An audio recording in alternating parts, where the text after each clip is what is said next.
వందే మాత్రం. నేను మీ journalist Navata. Welcome to our voice. మతమైన ధర్మమైన మనిషి నమ్మి మారాలి అనుకుంటే మారాలి, అంతేకాని ఆ మనిషి ఆర్థిక స్థితిగతులను చూసో, ఆ మనిషికున్న సమస్యలను చూసో, లేకపోతే ఆ మనిషికున్న ఆర్థిక సమస్యలను చూసో వీటన్నిటినీ మాయం చేస్తాం, మీకు పైసలు ఇస్తాం, మీ పిల్లలకు చదువులు చెప్తాం, మీకు ఫ్రీ వైద్యం చేస్తాం, లేకపోతే నమ్ముకున్న తర్వాత మీకున్న రోగాలు పోతాయి, ఇలాంటి మాటలు చెప్పి మత మార్పులు చేయడం చాలా తప్పు. మన రాజ్యాంగం కూడా అదే చెప్తుంది. భారతదేశంలో 18 సంవత్సరాలు దాటిన వాళ్లకు పరాయి మతానికి సంబంధించి నచ్చితే వాళ్ళంతల వాళ్ళు మారితే అది తప్పులేదు. కానీ వాళ్ళ సమస్యలు తట్టుకోలేని పరిస్థితిలో ఎదుటోడు ఆశ చూపి ప్రలోభ పెట్టి మతం మారిస్తే తప్పు. అది ప్రేమ పేరుతో కానివ్వండి, మరొక పేరుతో కానివ్వండి. ఇలాగే బలవంతపు మత మార్పులు చేస్తున్న క్రైస్తవ పాస్టర్, అతని భార్య సహా 12 మందిని నాగ్పూర్ పోలీసులు అరెస్ట్ చేశారు. మొగుడే పెళ్ళమే. పాస్టర్, నిజంగా మీ దేవుడు ఏం చెప్పాడు? నాకు తెలియక అడుగుతున్నా. అంటే పరాయి వాళ్ళ దగ్గరికి వెళ్ళి అడుక్కొని ముష్టెత్తి మన మతంలోకి తీసుకురమ్మని చెప్తున్నాడా? నిజంగా నీ మతం గొప్పది అయితే నువ్వు పిలవాల్సిన అవసరం లేదు, వాళ్ళే ఎత్తుక్కుంటూ వస్తారు. ఎందుకు? మనుషుల్ని పెట్టి ఫోన్లు చేపించి నీ మాట్లాడతానమ్మా అని చెప్పి ఇల్లు తిరిగి ఆయిల్ ప్యాకెట్లు బియ్యం ఇచ్చుకుంటూ.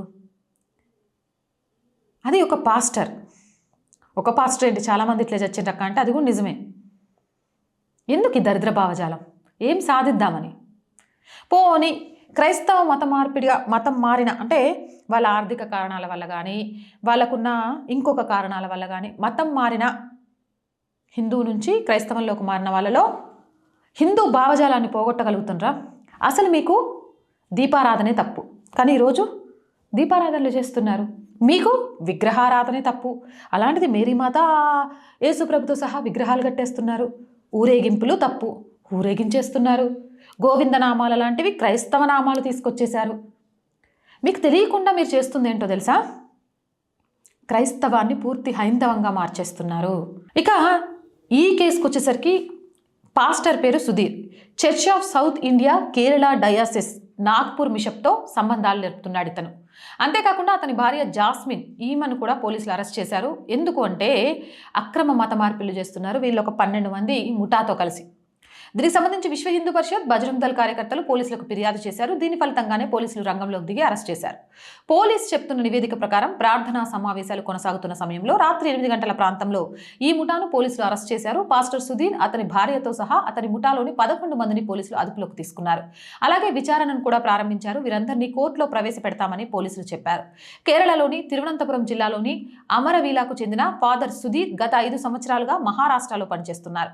అరెస్ట్ అయిన 14 మందిలో 10 మంది మహారాష్ట్ర వాసులు. చూసారా, కేరళ నుంచి వివిధ రాష్ట్రాలకు వచ్చి ప్రలోభపెట్టి మతం మారుస్తున్నారు అంటే వీళ్ళను ఏ భాషతో తిట్టాలి అనేది మీరే చెప్పండి.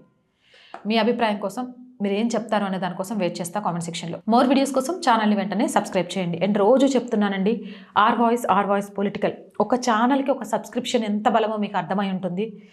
దేశం కోసం, ధర్మం కోసం పోరాడుతున్న ఈ పోరాటంలో మీరు మాత్రమే మాకు అండ. మీరు చేసే సబ్స్క్రిప్షన్ మరింత మా బలాన్ని పెంచుతుంది. ఆర్ వాయిస్ పొలిటికల్, మళ్ళీ చెప్తున్నాను, ప్లీజ్ సబ్స్క్రైబ్ చేయండి. ప్రతి వీడియోని లైక్ చేయండి, షేర్ చేయండి, కామెంట్ చేయండి. దాని ద్వారా మన వీడియోస్ వైరల్గా మారతాయి, ఇంకా చాలామంది చూడడానికి అవకాశం ఉంటుంది. మనం బ్రేక్ ఈవెన్కి వెళ్ళడానికి కూడా యూజ్ అవుతుంది. దీంతో పాటు ఆర్థికంగా మీకు తోచిన సహాయాన్ని ఆర్ వాయిస్కి అందించండి. ప్రతి రూపాయి కూడా ఈరోజు ఆర్ వాయిస్ నిలబడడానికి చాలా అవసరం. ఆర్థికంగా సపోర్ట్ చేయాలి అంటే సబ్స్క్రిప్షన్ పక్కనే జాయిన్ అనే బటన్ ఉంది. 1 to 5 లెవెల్స్ ఉన్నాయి. ఏదో ఒక లెవెల్లో సపోర్ట్ చేయండి. లేదా స్క్రీన్ మీద గూగుల్ పే, ఫోన్పేతో పాటు అకౌంట్ డీటెయిల్స్ ఉన్నాయి. మీకు తోచిన సహాయాన్ని అందించవచ్చు. వ్యాపార ప్రకటనల కోసం 8328500576 నెంబర్ని సంప్రదించండి. జై హింద్, జై భారత్.